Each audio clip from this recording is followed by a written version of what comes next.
दिसंबर 1998 जगह कोलंबिया का बोगोटा शहर के एक जेल से एक अपराधी 16 साल के बाद रिहा हो रहा था।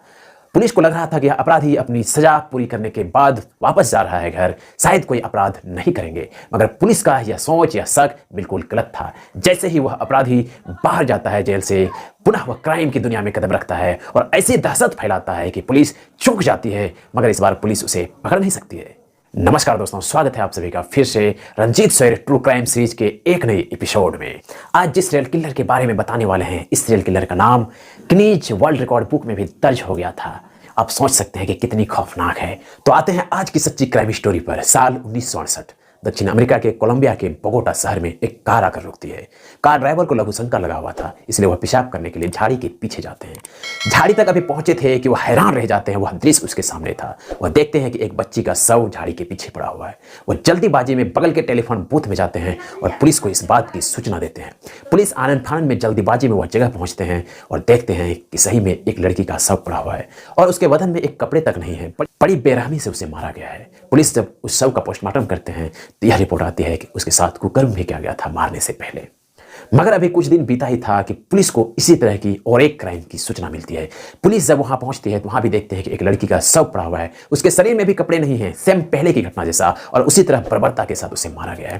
पुलिस को इस बात का अंदाजा लगाने में जरा सी देरी नहीं लगती है कि दोनों कत्ल एक ही आदमी ने किया है, एक ही कातिल ने किया है। पुलिस जांच में लग जाती है, मगर अब तक कातिल का पता नहीं लगा पाए थे। दिन जो जो बीत रहा था, पुलिस को इसी तरह की घटना, इसी तरह की क्राइम की सूचना मिलते चले जा रहे थे। पुलिस हैरान थी क्योंकि वह कातिल की पहचान नहीं कर पा रहे थे, कातिल का पता नहीं लगा पा रहे थे। पुलिस को 10 वर्ष लग जाते हैं इस कातिल की पहचान करने में, इस कातिल की क्लू के बारे में जानने में। लेकिन इन 10 साल में कातिल 300 से ज्यादा कत्ल को अंजाम दे चुके थे, जिसमें से 9 से 12 वर्ष की लड़कियां सबसे अधिक था। और वह कातिल उन लड़कियों को अपना हवस का शिकार बनाते, इसके बाद उसे बड़ी बेरहमी से मार देते थे। इन 10 वर्षों में पुलिस को जांच के दौरान सिर्फ एक बात का पता लगा था कि वह कातिल अपने आप को सेल्समैन बताकर नाटक करते हैं और किसी भी लड़की को राह भुलझाने की बात बताकर उसका अपहरण करते हैं, सुनसान जगह ले जाकर, और उसको अपने हवस का शिकार बनाते हैं। इसके बाद उसे जान से मार देते हैं। मगर साल था 1980 ईस्वी, जब बड़े व्यापार एक जगह जमा हुए थे अपने सामान को इधर उधर करने के लिए। उसी समय वह कातिल जो सेल्समैन बनने का नाटक करता था, वह वहीं बगल में एक लड़की का अपहरण करने वाला था। लेकिन इस अपहरण का बाद जब लोगों को पता चल जाता है तो वह सारे व्यापारी उस कातिल को पकड़कर पुलिस के हवाले कर देते हैं। पुलिस जब उससे कड़ाई से पूछताछ करना शुरू करते हैं, तब पूरी कहानी सामने आता है। उस कातिल का नाम था पेड्रो लोपेज, जो एक खूंखार क्राइम को अंजाम दे रहा था, जिस कारण से वहां के स्थानीय लोग उसे the monster of the Andes के नाम से भी जानते थे। इतनी दहशत उसके क्राइम का फैल चुका था कि कोई भी व्यक्ति अपने बच्चों को घर से निकलने तक नहीं दे रहा था। 70 के दशक में इतनी खौफ। पेड्रो लोपेज बताते हैं कि वह अब तक 103 लड़कियों का अपहरण किया है, उसको अपना हवस का शिकार बनाने के बाद उसे मार दिया है। पुलिस जब शव के ठिकाने के बारे में पूछते हैं पेड्रो लोपेज से, तो 100 लड़कियों के शव को बरामद कर लेते हैं पुलिस। इसी से आप अंदाजा लगा सकते हैं कि यह कितनी खूंखार दानव सीरियल किलर था।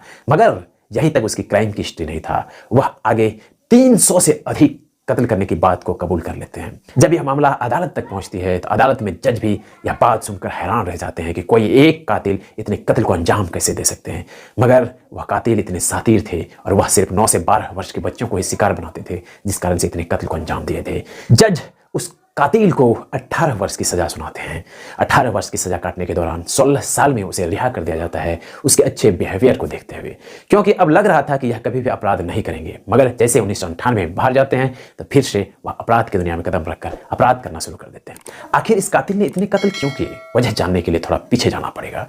8 अक्टूबर 1948 ईस्वी को लोपेज का जन्म होता है। यह 12 भाई बहनों में से 7वें नंबर का था और इसकी उम्र जब 8 वर्ष का था, उसी समय यह अपने बहन के साथ कुछ कुकर्म कर रहे थे जो कि उसे नहीं करना चाहिए। यह कुकर्म करते हुए उसकी मां देख लेती है, जिसे सहन नहीं कर पाती है, और वह लोपेज को अपने घर से निकाल देते हैं। 8 वर्ष की उम्र में जब उसे घर से निकाला गया, तब वह कुछ दिन तो भटका, जिसके बाद वह कार चोरी करने लगे। हालांकि इस बीच एक परिवार वाले उसे उठाकर अनाथ आश्रम में डाल दिए थे पढ़ने के लिए, मगर वहां से वह भाग गया और कार चोरी करने का पैसा बना लिया। कार चोरी करने के मामले में इसे जेल तक जाना पड़ा था और जेल से रिहा होने के बाद यह अपने उस क्राइम को दोहराना शुरू कर देते हैं जो कि वह 8 साल में करने का कोशिश किया था अपने बहन के साथ। इसलिए यह कातिल पेड्रो लोपेज सिर्फ 9 से 12 वर्ष के बच्चों को अपना हवस का शिकार बनाकर उसे मार डालता था। हालांकि 1998 ईस्वी में जब वह जेल से रिहा हुए थे, इसके बाद जब क्राइम की दुनिया में वह कदम रखा, पुनः उसी तरह का घिनौना काम करना शुरू कर दिया, पुलिस उसे पकड़ने का पूरा कोशिश की, मगर इस बार पुलिस को कामयाबी हाथ नहीं लगी है 2002 ईस्वी तक। और अब तक वह कहाँ है इसके बारे में कोई पता नहीं लगा पा रहे हैं।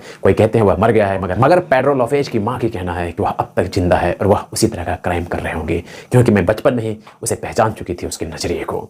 तो यह थी कहानी एक ऐसे राक्षस की जिसे कोलंबिया में the monster of the Andes के नाम से भी जाना जाता है।